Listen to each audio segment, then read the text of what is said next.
ELI5.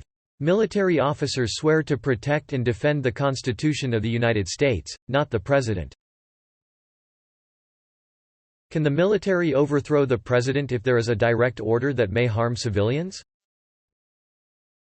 A lot of the Constitution is set up to protect the peaceful transfer of power. Basically, the only way the government should ever change hands is through different candidates winning elections.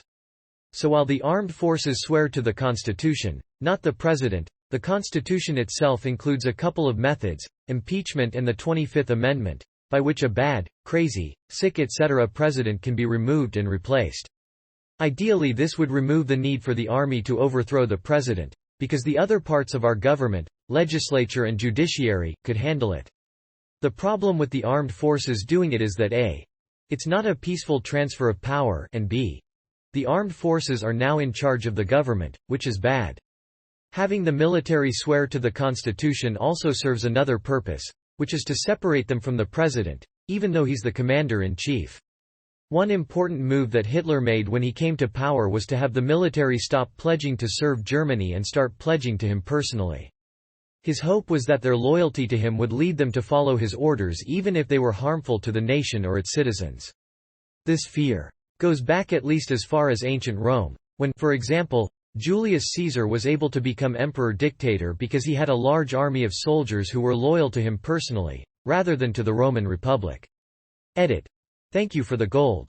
And thanks to those who are correcting and refining my history. This was all off the top of my head, so there were bound to be mistakes. In theory, military commanders are supposed to disobey an order that is unconstitutional. No need for a coup. In theory. Of course, if said commanders back the president anyway, that won't make any difference, and it's not as if there's anyone else in a position to stop the military.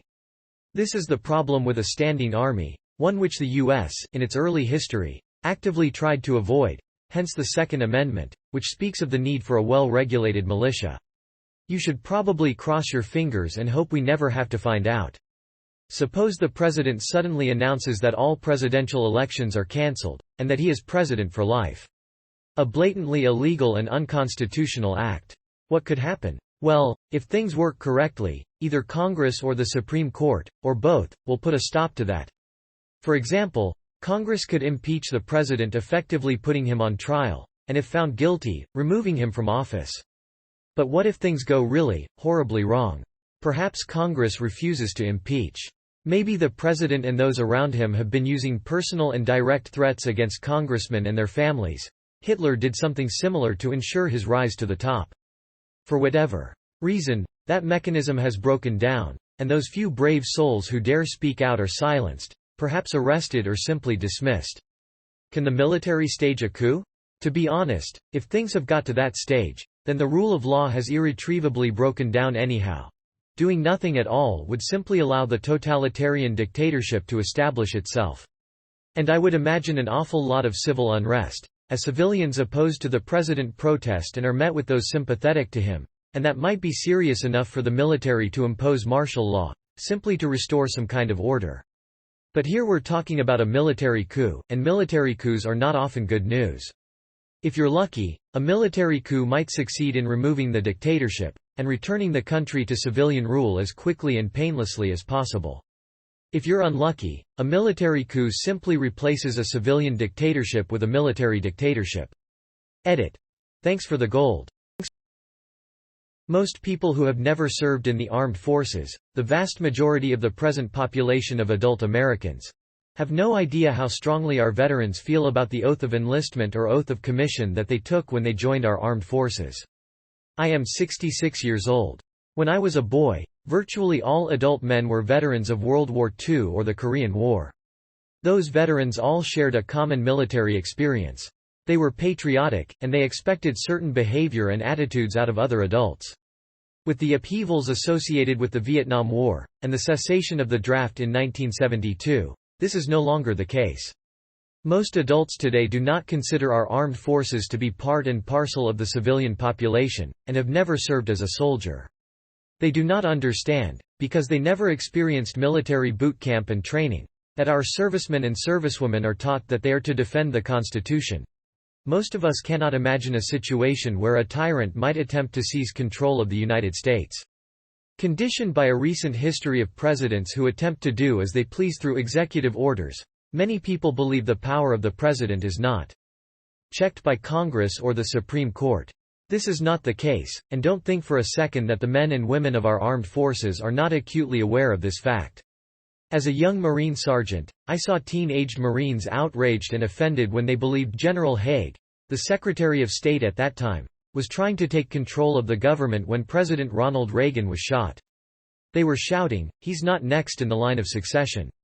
It's the vice president." Haig later apologized, but as a general officer and the Secretary of State, for Pete's sake, he should have known better.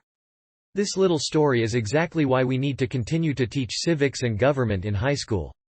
Americans should trust their armed forces more. Soldiers are citizens, not robots. In my opinion, the Republic is in no danger from its armed forces. Plus, the civilian population is armed to the teeth with 300 million firearms. If you look at it objectively, the military could easily overthrow the civilian government and install its own leader. We have the monopoly on weaponry. It happens in other countries. However, our democracy is safeguarded from this by several things. Some folks may not realize this, but one of the reasons we have ROTC on college campuses is to ensure that future military leaders will always have a connection to the general public. This is to balance the effects of a dedicated military academy, by its makeup, tends to lean more tribal. Also, we also have another safeguard by maintaining separate branches of the armed forces instead of having a unified military command.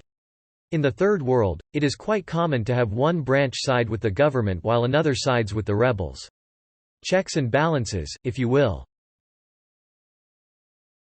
There is no constitutional allowance for the military overthrowing the president. Doing this would be an illegal coup. The military is bound to disobey illegal orders, however. Disobeying an illegal order is not illegal. The oath of enlistment, for enlistees. I do solemnly swear, or affirm, that I will support and defend the Constitution of the United States against all enemies, foreign and domestic, that I will bear true faith and allegiance to the same, and that I will obey the orders of the President of the United States and the orders of the officers appointed over me, according to regulations and the Uniform Code of Military Justice. So help me God. The oath of office, for officers, I, SSAN, having been appointed an officer in the Army of the United States, as indicated above in the grade of do solemnly swear, or affirm, that I will support and defend the Constitution of the United States against all enemies, foreign or domestic, that I will bear true faith and allegiance to the same, that I take this obligation freely, without any mental reservations or purpose of evasion, and that I will well and faithfully discharge the duties of the office upon which I am about to enter, so help me God. Edit for ELI5. Dad tells you to fight the school bully who picks on little girls at recess. You do it because mommy and daddy have taught you right from wrong. Then, Dad tells you to attack the neighbor's friendly cat, but you refuse because you know the cat didn't do anything to deserve that. He's still your dad and you can't do anything about that, but you can refuse to physically commit harm to another innocent being. As a former service member with a conscience, I would not follow an order if I thought it would be against my moral compass. We had discussions about how we would react if ordered to act against our own county's people, and 10 out of 10 people I spoke with would not entertain the thought of helping with a strike against civilians.